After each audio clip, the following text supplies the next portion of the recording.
Hi, I'm Delilah. 3 weeks ago, my parents looked me straight in the eye and said, "It's time you find your own place, sweetheart. We've supported you long enough." I packed my Honda Civic that same night with everything I owned. But this morning, I woke up in a $700 million estate, and now they won't stop calling. Let us know in the comments where you're watching. If this resonated, don't miss out on subscribing because tomorrow I'm sharing something that will completely change how you think about this topic. The conversation happened in our cramped kitchen in Millbrook Heights, the same kitchen where I'd eaten cereal before school for 17 years. My mother, Constance, stood by the sink with her arms crossed, while my father, Harold, sat at our wobbly breakfast table reading property listings on his tablet like they were scripture. "Delilah, honey," my mother began, using that tone she reserved for delivering bad news wrapped in fake sweetness. "Your father and I have been talking." I looked up from my laptop, where I'd been working on my latest freelance graphic design project. The kitchen light flickered. It had been doing that for 2 years, but Harold always said we'd get to it eventually. "We think it's time for you to spread your wings," Harold added without looking up from his screen. "You're 24 now. Most kids your age are already independent." I felt something cold settle in my stomach. Independent? I pay you rent every month. I buy my own groceries. I even fixed the garbage disposal last week when you said we couldn't afford a plumber. Constance waved her hand dismissively. "That's not the same thing as being truly independent, dear. Living in your childhood bedroom isn't adulting." The word adulting came out like she'd read it in some parenting magazine and was proud of herself for using trendy vocabulary. I stared at them both, searching their faces for some hint that this was a joke. Where exactly am I supposed to go? Do you know what rent costs in Riverside County right now? My freelance income barely covers— "That's exactly the point," Harold interrupted, finally looking at me over his reading glasses. "Maybe if you had some real pressure, you'd find a proper job instead of this computer doodling hobby." Computer doodling hobby? 3 years of art school, a portfolio that won 2 local design competitions, and clients who specifically sought me out for brand work, all reduced to computer doodling. "I make decent money freelancing," I said, trying to keep my voice steady. "It's just inconsistent month to month."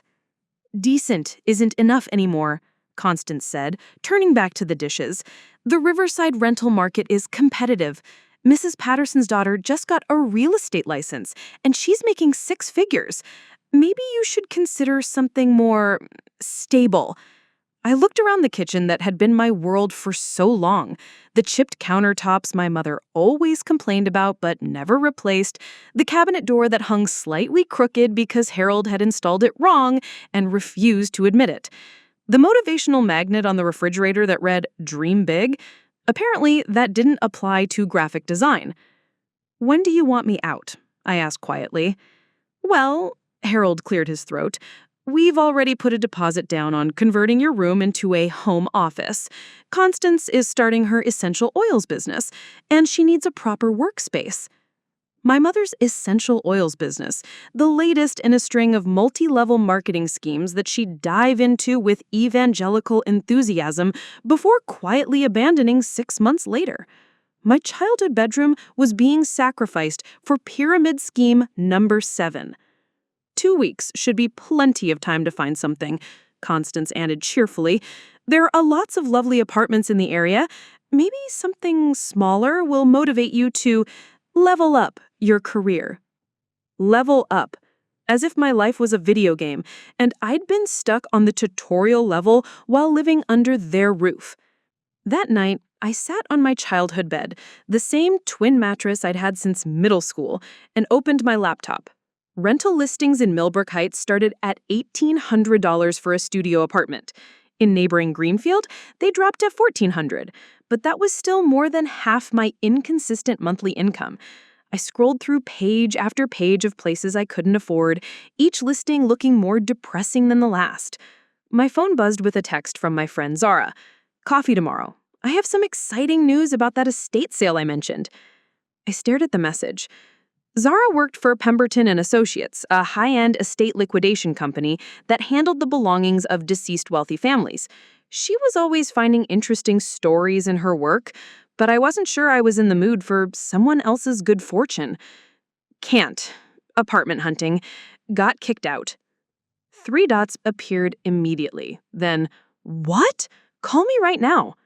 An hour later, after explaining the whole situation to Zara, she was quiet for a long moment. Del, she said finally, I think the universe just handed you the most insane opportunity. Remember that estate I mentioned? The Whitmore Mansion in Cedar Crest? Cedar Crest was the ultra-wealthy enclave about 30 miles east of Millbrook Heights.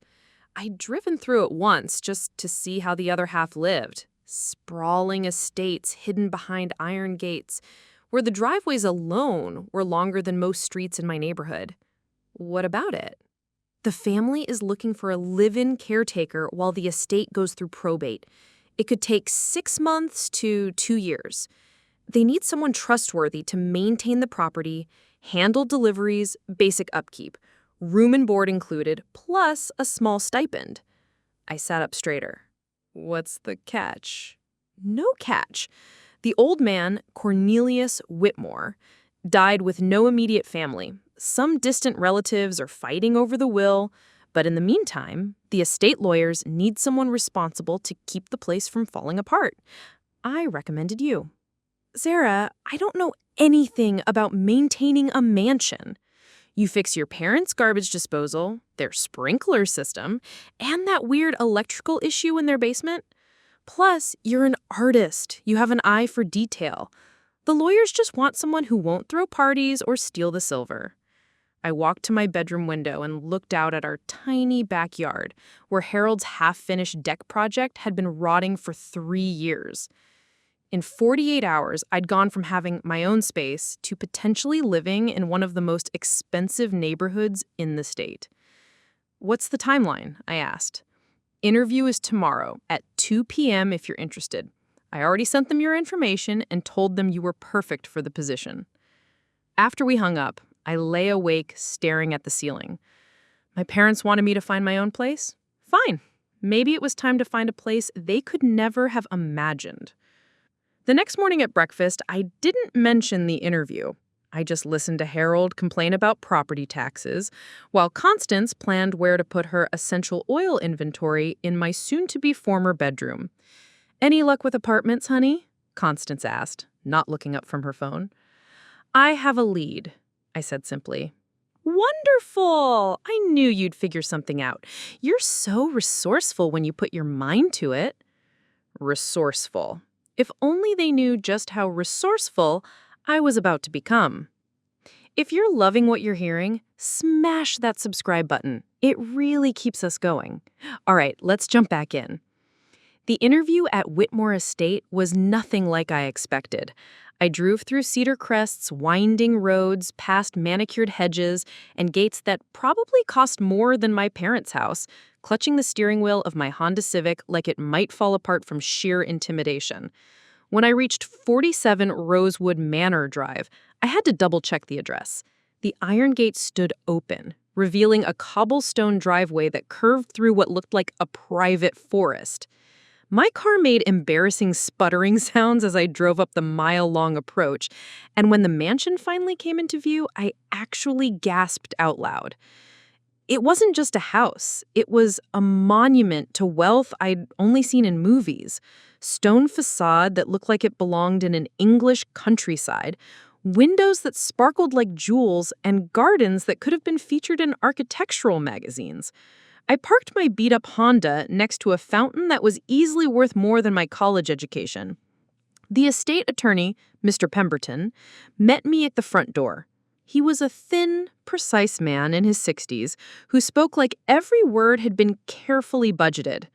Ms. Rivers, he said, shaking my hand with the grip of someone who'd spent decades in boardrooms, Zara speaks very highly of your character and reliability. He led me through rooms that made my breath catch, marble floors that reflected light like mirrors, oil paintings that looked museum quality, furniture that screamed old money and older secrets, The chandelier in the foyer alone could have paid my parents' mortgage for 5 years. The position is straightforward, Mr. Pemberton explained as we walked. Basic maintenance, security presence, handling deliveries and service appointments. The estate includes the main house, guest cottage, pool house, and groundskeeper's quarters, utilities, food allowance, and a monthly stipend of $2,000. I tried not to let my jaw drop. $2,000 plus free housing in a place that looked like it belonged to royalty? My parents' rent demand suddenly felt like pocket change. The previous owner, Mr. Cornelius Whitmore, was quite particular about his home. He believed houses needed to be lived in to stay alive. Empty homes decay, he used to say. We need someone who will respect the space while maintaining its presence. We ended up in what he called the morning room, though it was larger than my parents' entire first floor. Floor-to-ceiling windows overlooked gardens that seemed to stretch to the horizon. When would I start? I asked, trying to sound professional instead of desperate. Immediately, if you're suitable. The probate process could take anywhere from 6 months to 3 years, depending on how contentious the family becomes. He paused, studying my face. Ms. Rivers, can I ask why you're interested in this position? It's quite isolated, and most young people find estate caretaking limiting. I thought about my parents' cramped kitchen, Harold's dismissive comments about computer doodling, and Constance's essential oil pyramid scheme taking over my childhood bedroom. I'm looking for space to grow, I said honestly, and I've always believed that beautiful spaces deserve to be cared for properly. Something in his expression softened. Mr. Whitmore would have liked that answer. By evening, I was moving my life from a twin bed in Millbrook Heights to a mansion in Cedar Crest. The guest cottage Pemberton assigned me was larger than my parents' entire house. Hardwood floors, a stone fireplace, windows that actually opened without sticking, and a kitchen with appliances that looked like they belonged in a cooking show.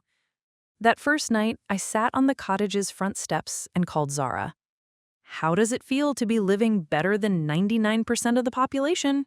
She laughed. "Surreal," I admitted. "The main house has 14 bedrooms, Zara. 14! I counted." "Did you tell your parents where you ended up?" I looked across the manicured lawn toward the main mansion, its windows glowing like something from a fairy tale. I told them I found a place. I didn't mention the details. The next few weeks fell into an unusual rhythm. My duties were lighter than I had expected. Water the plants, collect mail, coordinate with the cleaning service that came twice weekly, handle deliveries.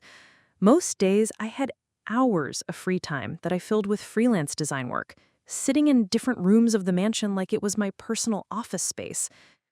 The library became my favorite workspace. Shelves from floor to ceiling filled with first edition books that probably cost more than cars. The mahogany desk was the size of my parents' dining table, and the chair was more comfortable than anything I'd ever owned. It was while organizing some of Mr. Whitmore's papers that I discovered the first interesting detail. A folder labeled Property Assessments 2023 caught my attention. I opened it, expecting routine documents, but found something that made me sit down hard in the expensive chair. The estate's current market value, $687 million. I stared at the number, reading it over and over.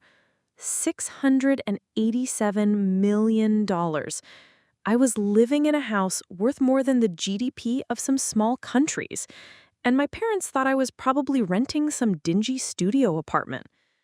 But the really interesting discovery came a week later when I was organizing delivery receipts in Mr. Whitmore's home office. Hidden behind a stack of investment portfolios, I found a leather journal marked Personal Observations. Curiosity got the better of me. The entries were dated from the months before his death. Most were mundane, thoughts about gardening, complaints about his lawyers, observations about the weather. But one entry, dated just 6 weeks before he passed away, stopped me cold. The relatives circle like vultures, but none of them understand what this place really is. They see dollar signs and square footage. They don't see the sanctuary I built for creative minds. If I could, I'd leave it all to someone who would appreciate the artistry, not just the asset value. Someone who sees beauty in details, not just numbers on an appraisal. A chill ran down my spine. It was like he was describing exactly the kind of person I'd tried to be my whole life. Someone who noticed details, who appreciated craftsmanship, who saw beauty where others saw only price tags. The next entry was even more intriguing.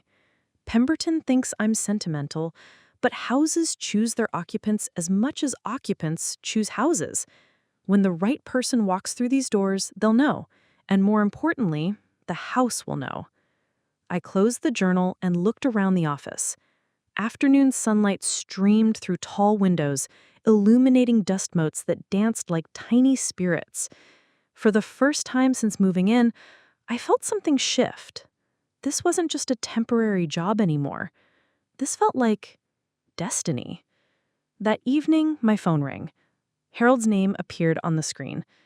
"Delilah, how's the apartment hunting going?" he asked, his voice carrying that familiar tone of mild concern mixed with expectation that I was probably struggling. I looked out my cottage window at the main house, its windows glowing warm against the twilight sky.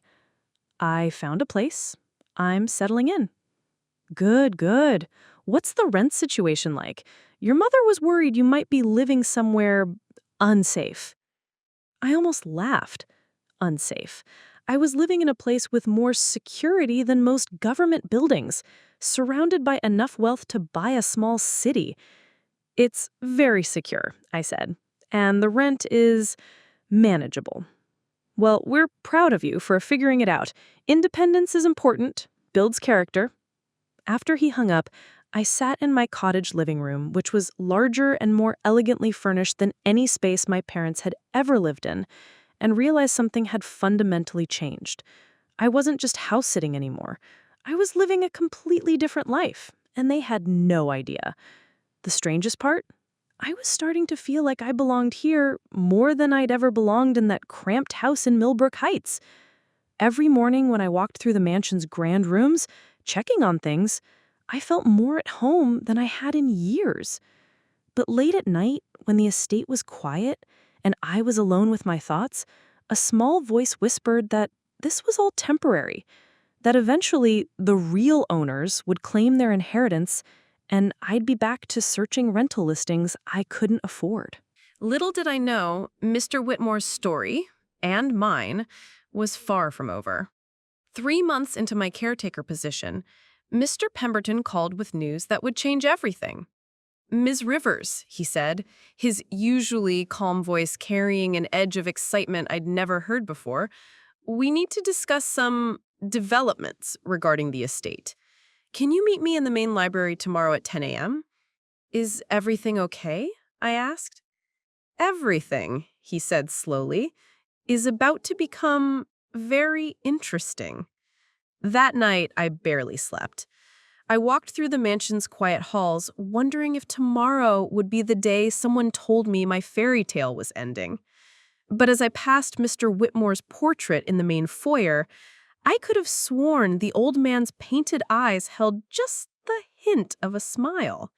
The next morning, I arrived at the main library 15 minutes early, my hands trembling slightly as I pushed open the heavy oak doors.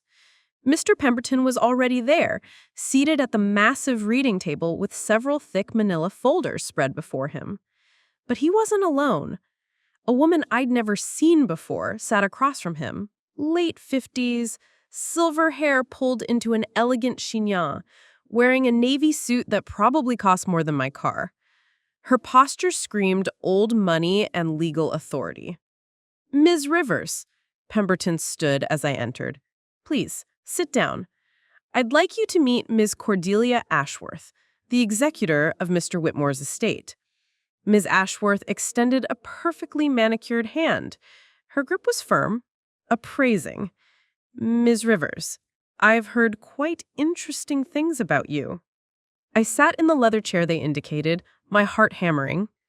This was it. They'd found a family member. I was being evicted from paradise.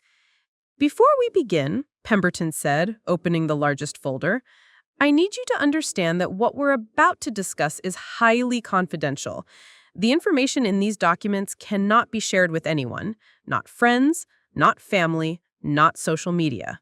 Do you understand? I nodded, not trusting my voice. Ms. Ashworth leaned forward. Ms. Rivers, how much do you know about Mr. Cornelius Whitmore's background? Just that he was wealthy and lived alone, I admitted. The house doesn't have many personal photographs.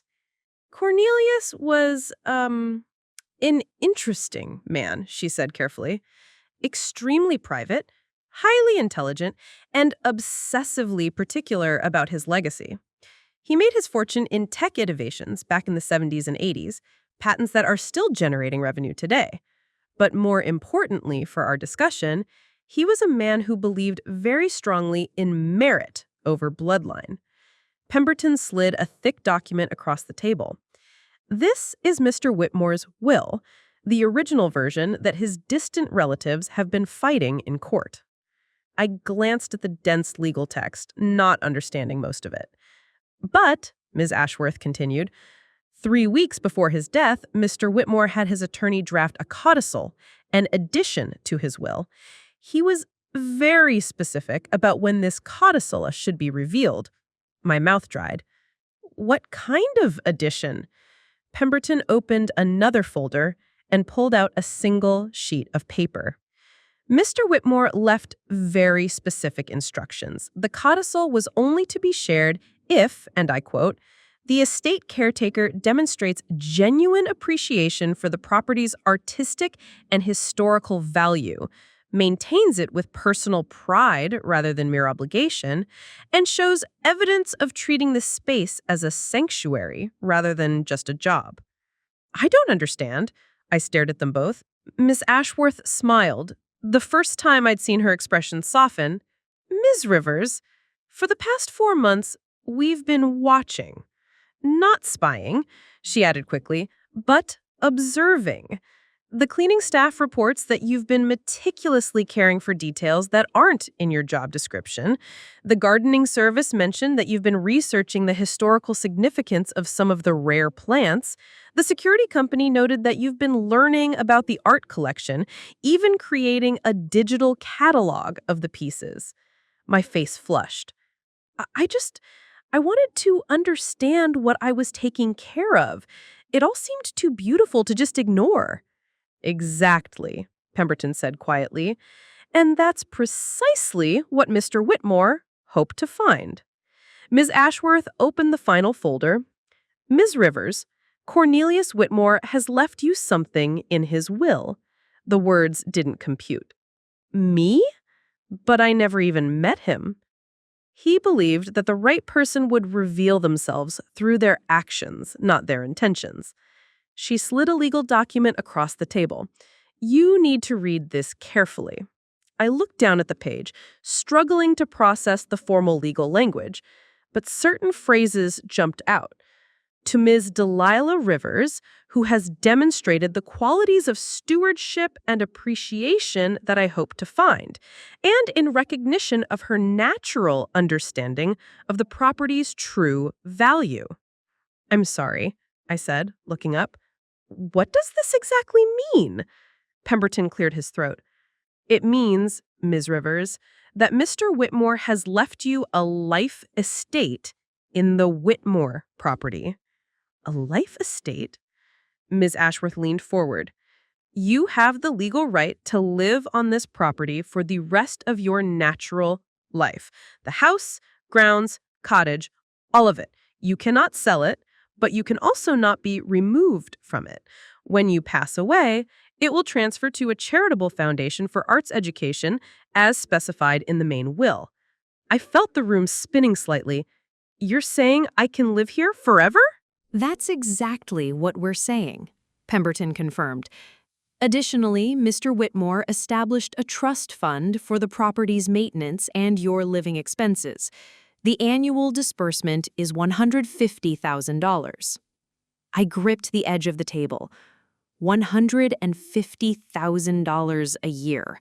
To live in a $687 million estate?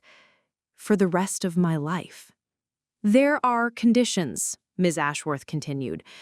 You must maintain the property's historical integrity.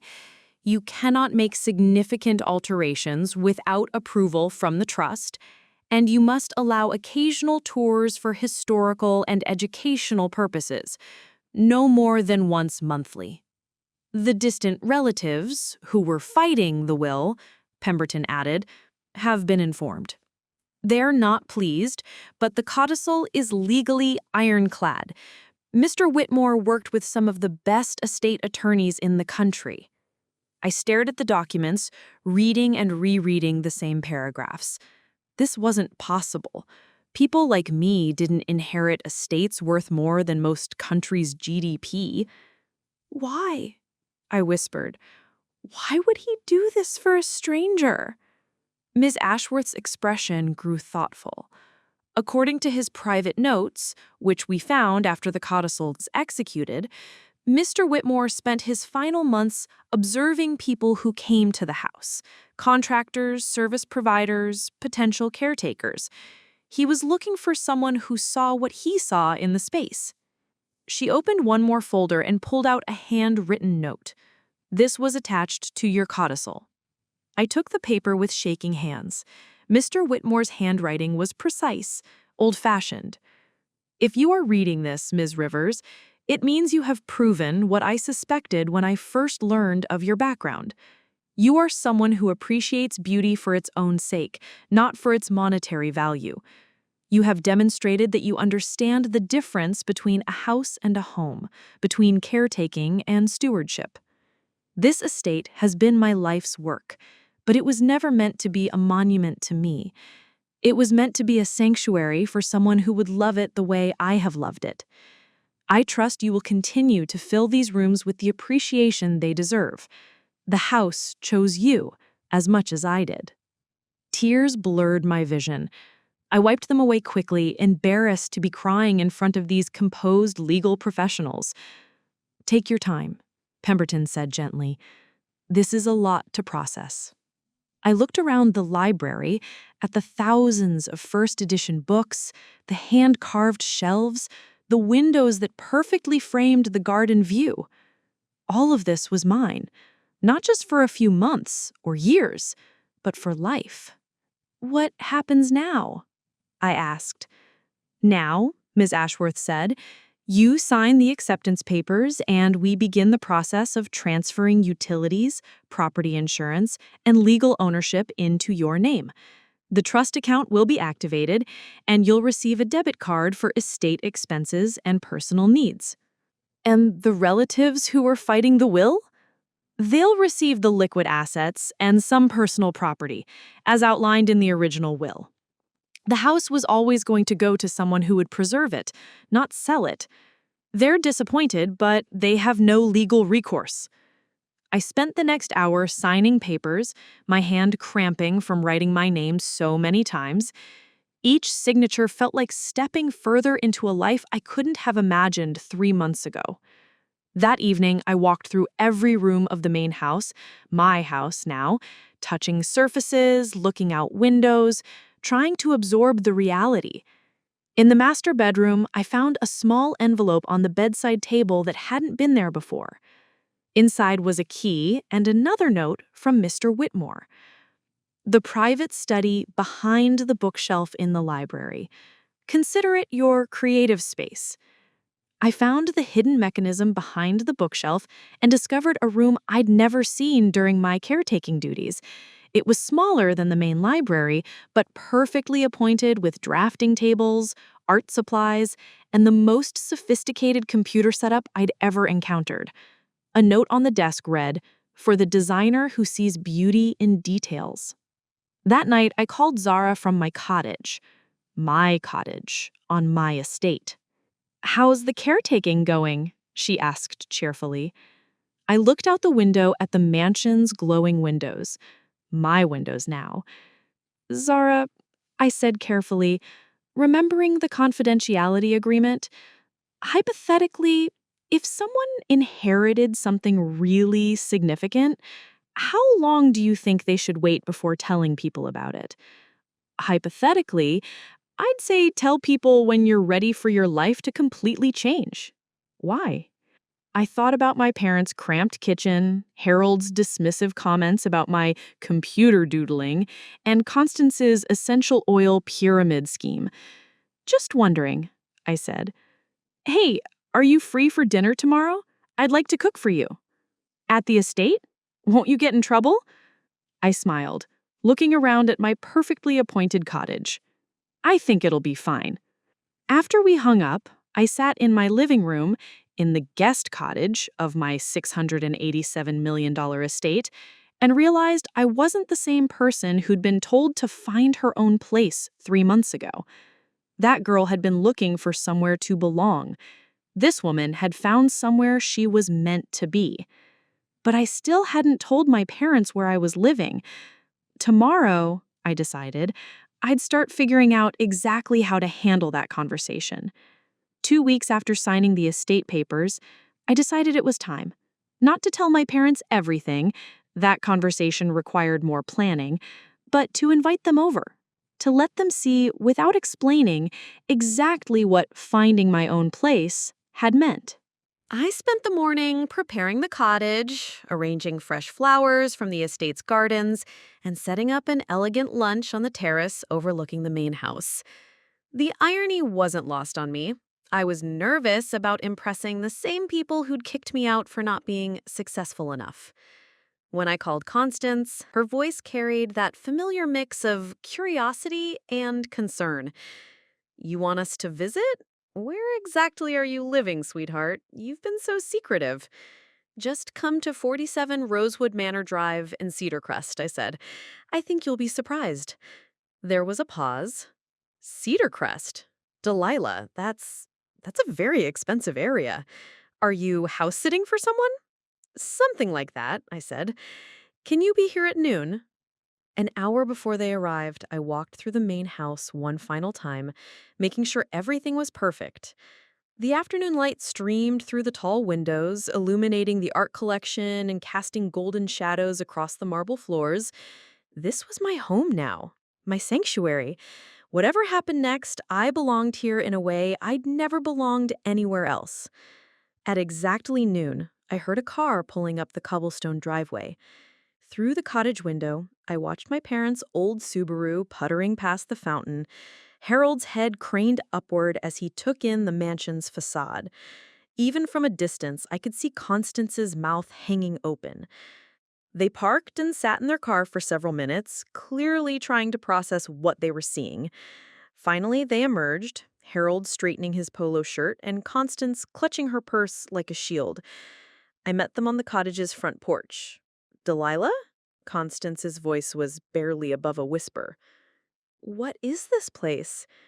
"This is where I live," I said simply. "Come on, I made lunch." They followed me onto the terrace in stunned silence. I'd prepared a spread that would have impressed a magazine photographer. Artisan cheeses, fresh bread from the local bakery, salad with vegetables from the estate's garden, and wine from Mr. Whitmore's collection that probably cost more than their monthly grocery budget. "I don't understand," Harold said, settling into one of the wrought iron chairs and staring across the lawn at the main house. "Whose place is this?" "It's complicated," I said, pouring wine into crystal glasses. "But I'm living here legally, permanently, and rent-free." Constance nearly choked on her wine. "Rent-free? Delilah, this looks like something from a movie. The main house is... How many square feet is that?" "About 28,000, I said casually, watching their faces.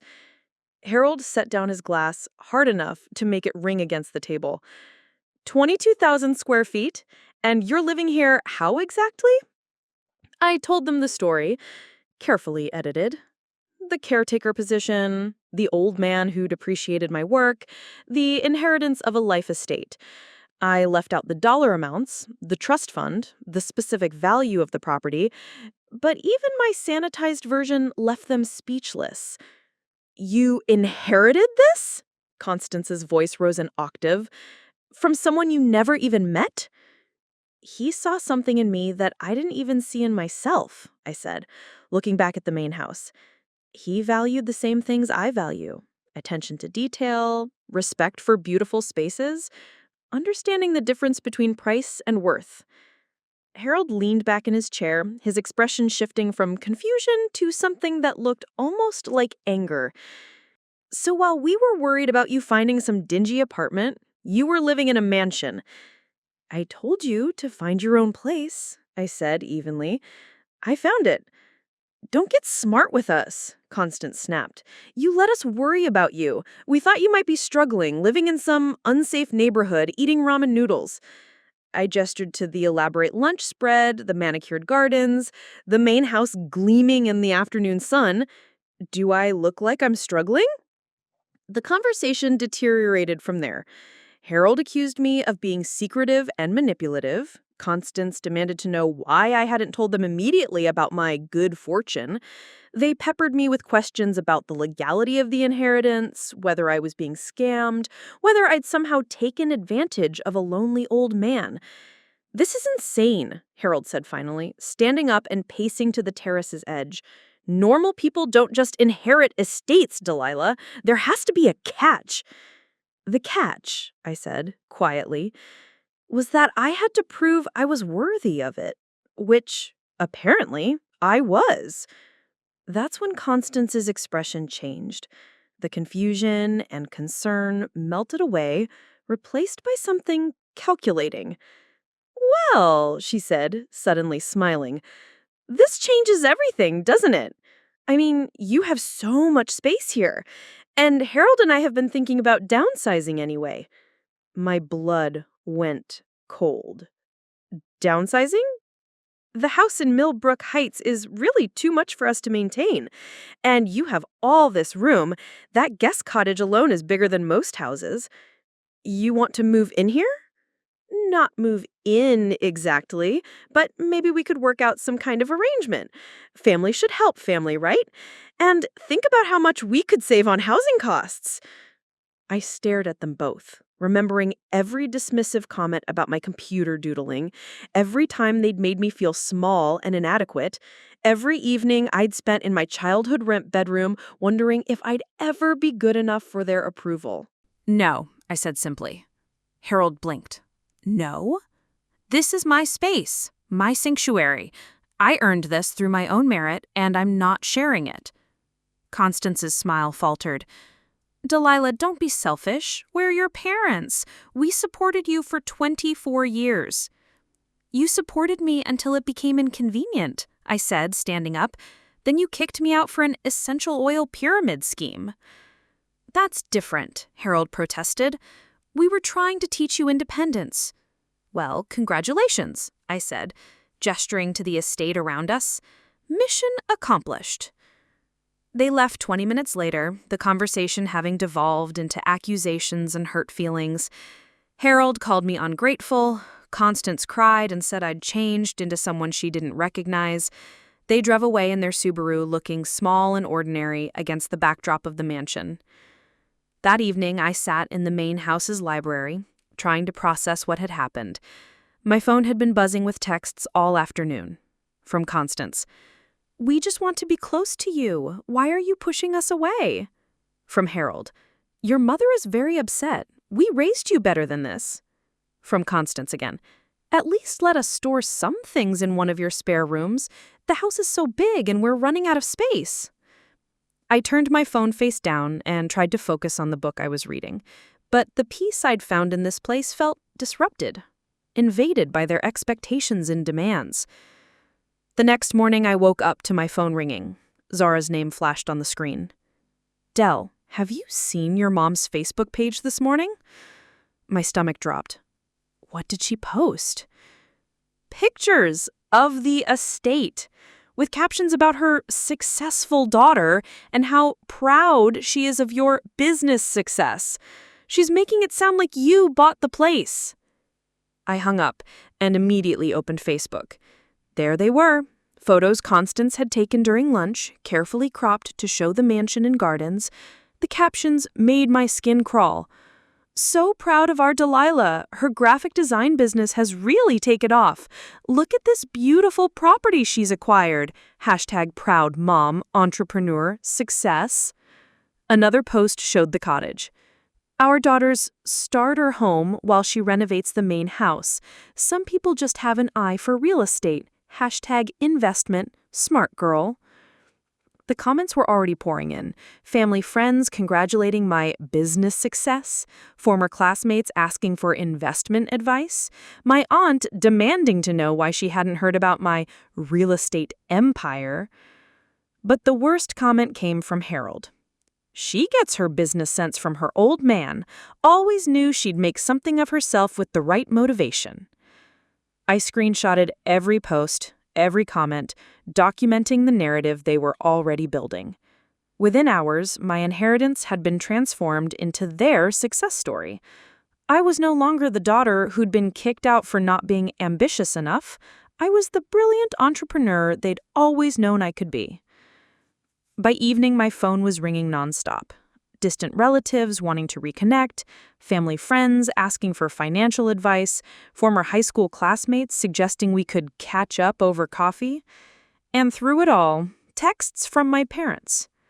The family is so excited to hear about your success. When can we plan a proper celebration at the estate? Your cousin Janet wants to know if you're looking for business partners. We should really discuss your financial planning. With this kind of wealth, you need proper guidance. I sat in Mr. Whitmore's private study, surrounded by the art supplies and computer equipment he'd left for my creative work, and realized the battle was just beginning. My parents had spent 3 months assuming I was struggling in some dingy apartment. Now they thought I was a real estate mogul, and they wanted back in. The irony was perfect and infuriating. They'd kicked me out when they thought I was worthless. Now they wanted to move in because they thought I was valuable. But they still had no idea what the estate was actually worth or how I'd really acquired it. And I was beginning to think it was time they learned the whole truth. I made my decision on a Thursday morning while sitting in the main house's sunroom, watching the gardening crew tend to the roses that bloomed along the estate's perimeter. My phone had been buzzing incessantly for 3 days. Family members, old acquaintances, even my high school guidance counselor wanting to reconnect with the successful entrepreneur. The narrative my parents had created was spreading like wildfire through our social circles. But it was the text from my cousin Janet that finally pushed me over the edge. Del, Mom says you're killing it in real estate. I have some capital to invest if you're looking for partners. Family first, right? Family first. From people who hadn't spoken to me in 2 years. I opened my laptop and began typing. Not a social media post, not an angry response to the messages. Something bigger. Something that would set the record straight once and for all. The blog post took me 4 hours to write. I titled it simply, How I Inherited a $687 million estate by being kicked out of my childhood home. I told the whole story. The dismissive comments about my graphic design career, the essential oil pyramid scheme taking over my bedroom, the morning I was told to find my own place, the caretaker job that became a life-changing inheritance, Mr. Whitmore's belief that the right person would reveal themselves through their actions, not their words. I included screenshots of the property assessment, photos of the codicil, and even a picture of Whitmore's handwritten note explaining why he'd chosen me. I wrote about the trust fund, the annual disbursement, and the legal protections that meant I could never be forced to leave. But most importantly, I wrote about the 3 months my parents had assumed I was struggling while I was living in one of the most valuable private residences in the country. The same people who told me my career was just computer doodling are now posting on social media about my business acumen, I wrote. The same parents who kicked me out so they could convert my bedroom into a storage space for essential oils are now asking to move into my guest cottage. Success, I've learned, changes how people remember their own behavior toward you. I ended with a simple statement. I didn't earn this inheritance through business savvy or real estate investments. I earned it by appreciating beauty for its own sake, by caring for something without expecting recognition, and by proving that I could see value beyond dollar signs. These are qualities I developed despite my upbringing, not because of it. Before I could second-guess myself, I published the post on my personal blog and shared it across my social media accounts. The response was immediate and overwhelming. Within an hour, the post had been shared dozens of times. Comments poured in from strangers who related to being undervalued by their families, from other artists who'd been told their work wasn't real, from people who understood what it meant to find validation in unexpected places. "I'm crying," wrote one commenter. "This is every creative person's fantasy, being chosen for your actual talents instead of having to prove yourself to people who never believed in you."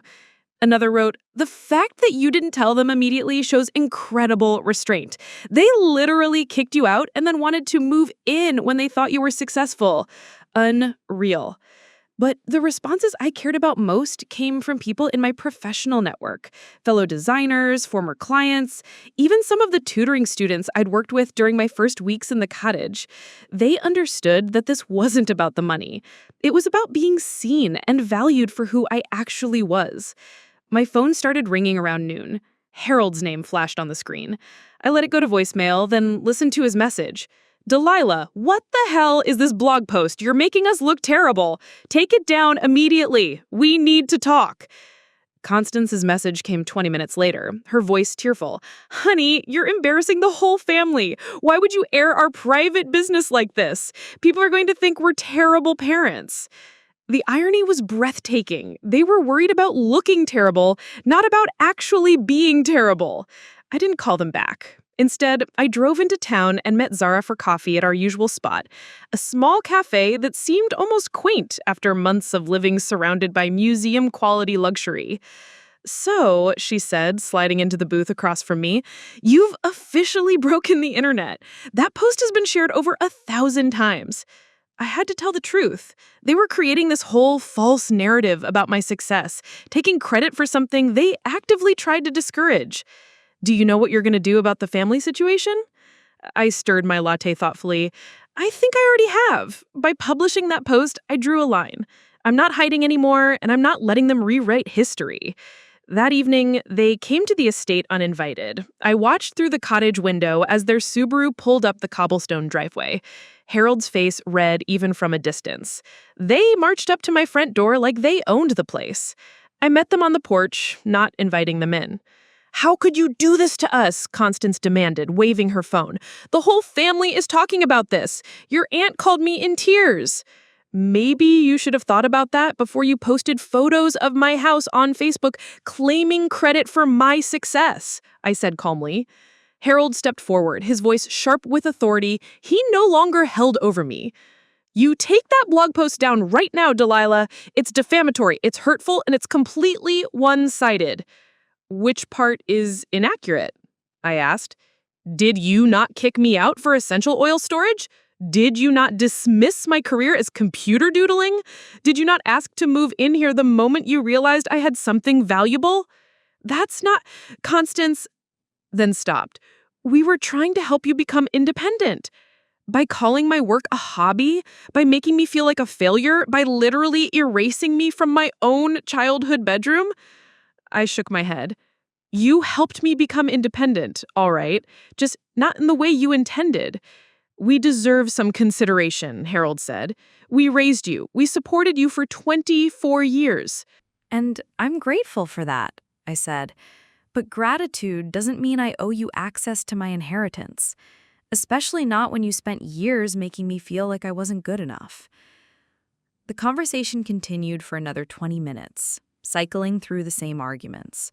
They accused me of being ungrateful, selfish, and vindictive. I remained calm, stating facts, refusing to be drawn into emotional manipulation. Finally, as the sun was setting behind the mansion's silhouette, I said what needed to be said. "I'm not angry with you," I told them, "but I'm also not the same person who left your house 3 months ago. I've learned what it feels like to be valued for who I am, not criticized for who I'm not. I've discovered that I'm capable of more than you ever imagined, and I've found peace in a space that appreciates me. I gestured to the estate around us. This isn't just a house. It's proof that someone saw worth in me when my own family couldn't. And I'm not going to let your regret about that change how I move forward. They left that night without the reconciliation they'd wanted. No tearful apology scene, no family dinner planning, no discussion of moving arrangements. Just the quiet understanding that our relationship had fundamentally changed. Over the following weeks, the extended family drama gradually died down. Some relatives reached out privately to apologize for assuming I'd welcomed their sudden interest in my life. Others simply stopped contacting me altogether, which was honestly a relief. But the most meaningful response came from unexpected places. I started receiving messages from young artists, designers, and creative professionals who'd read my story and felt seen by it. Many had similar experiences with family members who didn't understand or value their work. One message from a 22-year-old graphic designer named Cameron particularly moved me. Your story gave me the courage to stop apologizing for my career choice. My parents keep telling me to get a real job, but seeing how someone believed in your artistic eye enough to trust you with their life's work, it reminds me that what we do matters. That message inspired me to start something new. Using the estate's private study as a workspace, I began developing an online mentorship program for creative professionals dealing with family pressure and self-doubt. I called it the Whitmore Initiative, a tribute to the man who'd seen potential in me when I couldn't see it in myself. The program launched 6 months after I'd inherited the estate. It offered practical career guidance, emotional support, and most importantly, a community of people who understood that creative work was real work, valuable work, work worth pursuing despite outside skepticism. The trust fund's annual disbursement meant I could run the program entirely free for participants. Within a year, we had over 500 members across different creative disciplines, all supporting each other in ways their families often couldn't or wouldn't. I still live in the cottage, though I've furnished some of the mansion's unused rooms as workspace and meeting areas for participants who visit for workshops and retreats. The estate has become exactly what Whitmore envisioned, a sanctuary for creative minds, a place where artistic vision is valued over commercial success. My parents and I exchange holiday cards now, polite, distant, but peaceful. They never apologized for dismissing my work or kicking me out, but they also never again suggested moving to the estate. I think they finally understand that this chapter of my life belongs entirely to me. Last month, I received a letter that made me cry. It was from a young woman named Rebecca, who'd been following the Whitmore Initiative since its launch. She'd just been offered her dream job as a museum curator, despite her family's years of pressure to pursue something more practical. You taught me that being underestimated by people who should support you isn't a reflection of your worth. It's an opportunity to prove that your value doesn't depend on their recognition. Thank you for showing me that the right spaces and the right people will eventually find you, even when it feels impossible. I folded the letter carefully and placed it in the mahogany desk drawer where I keep Whitmore's original note. 2 pieces of paper, from 2 different people, both saying essentially the same thing. You are worthy of the beautiful life you're building. Every morning, I walk through the mansion's quiet halls, checking on the art collection, tending to details that matter to no one but me. And I remember that sometimes the people who dismiss you are doing you the greatest favor of your life. They're forcing you to find out who you really are when no one is watching. And sometimes, if you're very lucky, someone else is watching after all. Someone who sees exactly what you're worth.